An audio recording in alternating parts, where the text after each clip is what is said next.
الحمدللہ رب العالمین والصلاة والسلام علی سید المرسلین اما بعد۔ تراویح کی نماز ادا کرنا نبی صلی اللہ علیہ وسلم نے اس کی ترغیب بھی دی ہے اور خود اس پہ عمل بھی کیا ہے۔ چنانچہ آپ صلی اللہ علیہ وسلم فرماتے ہیں من قام رمضان ایمانا واحتسابا غفر له ما تقدم من ذنبه، بخاری اور مسلم، کہ جس نے رمضان میں ایمان اور ثواب کی نیت سے قیام کیا اس کے سابقہ تمام گناہ معاف کر دیے جاتے ہیں۔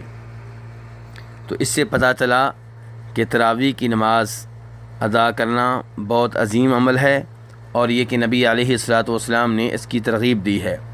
لیکن بہت سے احباب یہ سمجھتے ہیں کہ تراویح کی نماز پڑھنا ضروری ہے، تو یہ ضروری نہیں ہے۔ نماز تراویح نفل نماز ہے، فرض اور واجب نہیں ہے۔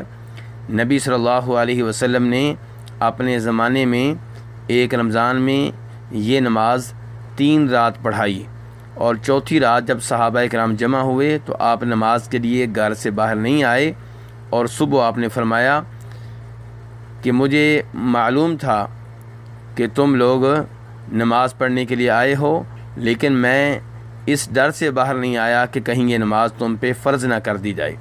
تو اس سے یہ معلوم ہوا کہ یہ نماز فرض نہیں ہے۔ کچھ لوگ یہ سمجھتے ہیں کہ جس نے تراویح کی نماز نہ پڑھی اس کا روزہ نہیں ہوگا، یہ بات بھی غلط ہے۔ تراویح کی نماز اپنی جگہ پہ عبادت ہے اور روزے رکھنا اپنی جگہ پہ عبادت ہیں۔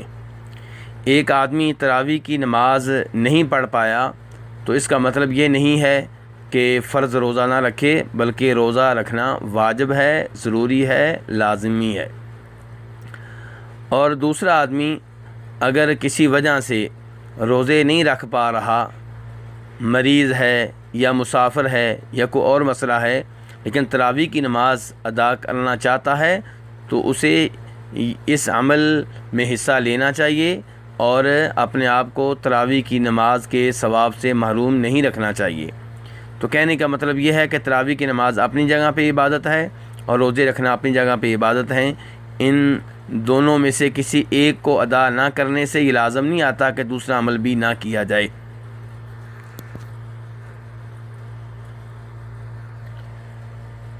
تراویح کی نماز جماعت کے ساتھ ادا کرنا اس لحاظ سے بہتر ہے کہ آپ صلی اللہ علیہ وسلم فرماتے ہیں کہ جو شخص امام کے ساتھ رمضان میں قیام کرتا ہے، یعنی تراویح کی نماز ادا کرتا ہے، اس کے لیے پوری رات کا قیام لکھ دیا جاتا ہے۔ اس حدیث کو امام ابو داؤد رحمہ اللہ نے روایت کیا ہے۔ تراویح کی نماز کتنی رکعتوں پہ مشتمل ہے؟ تو گزارش یہ ہے کہ بخاری شریف میں وہ حدیث موجود ہے جس میں آتا ہے کہ جناب عائشہ رضی اللہ تعالیٰ عنہا سے سوال ہوا کہ آپ صلی اللہ علیہ وسلم رمضان میں رات کی نماز کیسے ادا کرتے تھے، ان کی کیفیت کیا تھی؟ تو انہوں نے فرمایا کہ آپ صلی اللہ علیہ وسلم رمضان کے مہینے میں اور رمضان کے علاوہ دیگر مہینوں میں 11 رکعتوں سے زائد ادا نہیں کرتے تھے۔ میرے بھائیو، نماز تراویح اور تہجد ایک نماز کے 2 نام ہیں۔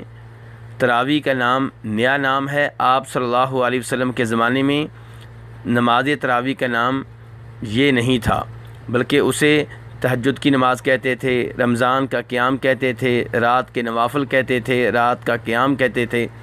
تو اس نماز کا نام تراویح یہ نیا نام ہے، لیکن نماز آپ علیہ الصلاۃ والسلام نے ادا کی ہے، اور آپ یہ پورا سال ادا کرتے تھے، رمضان میں بھی، رمضان کے علاوہ بھی۔ اسی لیے جناب عائشہ فرما رہی ہیں کہ آپ رمضان اور رمضان کے علاوہ 11 رکعتوں سے زائد ادا نہیں کرتے تھے، بلکہ جب آپ صلی اللہ علیہ وسلم نے 3 رات یہ نماز صحابہ کرام کو جماعت کے ساتھ پڑھائی تو تب آپ نے 8 رکعتیں اور 3 وتر پڑھائے۔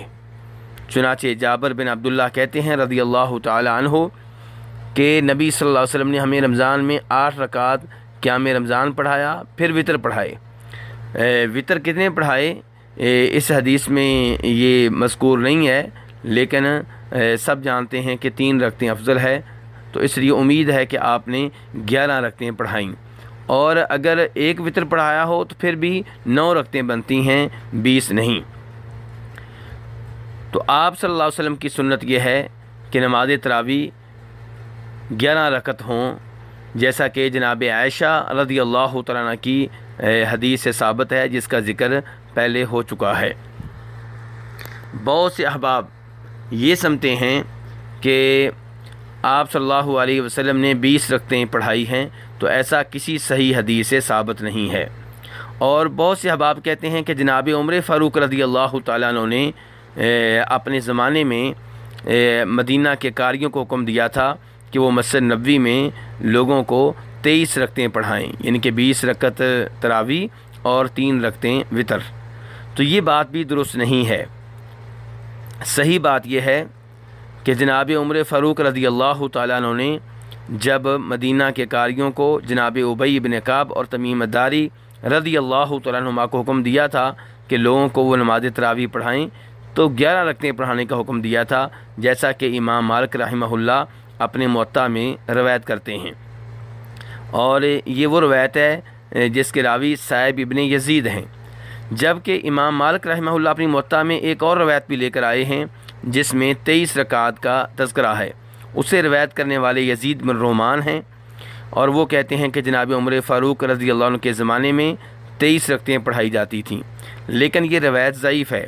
اسے امام بہقی نے ضعیف قرار دیا ہے اور فرمایا ہے کہ یزید بن رومان نے تو جناب عمر فاروق کو نہیں پایا، یعنی کہ یہ کیسے بتا سکتے ہیں کہ جناب عمر فاروق کے زمانے میں واقعہ ہوا، جبکہ انہوں نے جناب عمر فاروق رضی اللہ عنہ کو نہیں پایا، یعنی کہ ان سے نہیں ملے، ان سے ملاقات نہیں ہوئی، ان کے زمانے میں نہیں تھے۔ اور ایسے ہی امام نووی رحمہ اللہ بھی یہی کچھ کہتے ہیں، وہ کہتے ہیں کہ یزید بن رومان نے جناب عمر فاروق کو نہیں پایا۔ ایسے ہی امام عینی جو کہ حنفی مسلک سے تعلق رکھتے ہیں، وہ عمدۃ القاری میں کہتے ہیں کہ اس روایت کی سند منقطع ہے۔ تو اس لیے میرے بھائیو درست بات یہ ہے کہ جناب عمر فاروق کے زمانے میں بھی 11 رکعتیں ہی ادا کی گئی ہیں، 20 رکعات نبی علیہ الصلوۃ والسلام سے یا جناب عمر فاروق سے ثابت نہیں ہیں۔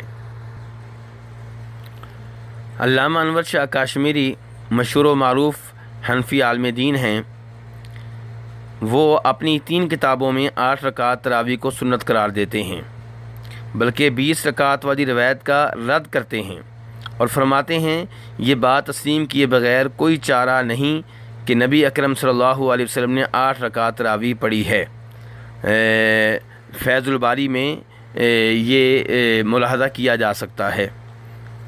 ایسے ہی مولانا محمد زکریا کاندلوی، انہوں نے موطا امام مالک کی شرح اوجز المسالک میں لکھا ہے کہ محدثین کے اصول کے مطابق 20 رکعات تراویح کی تعداد نبی صلی اللہ علیہ وسلم سے ثابت نہیں ہے۔ تراویح کے تعلق سے ہی ایک سوال یہ پیدا ہوتا ہے کہ کیا تراویح کی نماز میں پورا قرآن پاک ختم کرنا ضروری ہے؟ تو گزارش یہ ہے کہ اس کی کوئی دلیل نہیں ہے۔ تراویح کی نماز میں قرآن پاک اچھے طریقے سے پڑھا جائے، ٹھہر ٹھہر کر پڑھا جائے اور اس کے معنی و مفہوم کے اوپر غور کر کے پڑھا جائے، اور یہ ضروری نہیں ہے کہ رمضان کے مہینے میں تراویح کی نماز میں پورا قرآن پاک ختم کیا جائے۔ جتنا بھی قرآن پاک پڑھ لیا جائے اتنا بہتر ہے، اور اگر ختم ہو جائے تو بہت اچھی بات ہے، لیکن قرآن پاک ختم کرنے کے لیے نماز تراویح جلدی ادا کرنا، سجدے اچھے طریقے سے ادا نہ کرنا، 2 سجدوں کے درمیان اچھے طریقے سے نہ بیٹھنا، رکوع کے بعد اچھی طرح کھڑے نہ ہونا، یہ غلط ہے اور نبی علیہ الصلوۃ والسلام کے طریقے کے خلاف ہے۔ ایسے ہی قرآن پاک ختم کرنے کے لیے قرآن پاک اتنی تیزی سے پڑھنا کہ سمجھ ہی نہ آئے، یہ بات بھی غلط ہے اور قرآن پاک کی بے ادبی ہے۔ رب العالمین ہم سب کو نبی صلی اللہ علیہ وسلم کے طریقے کے مطابق نمازیں ادا کرنے کی توفیق عنایت فرمائے۔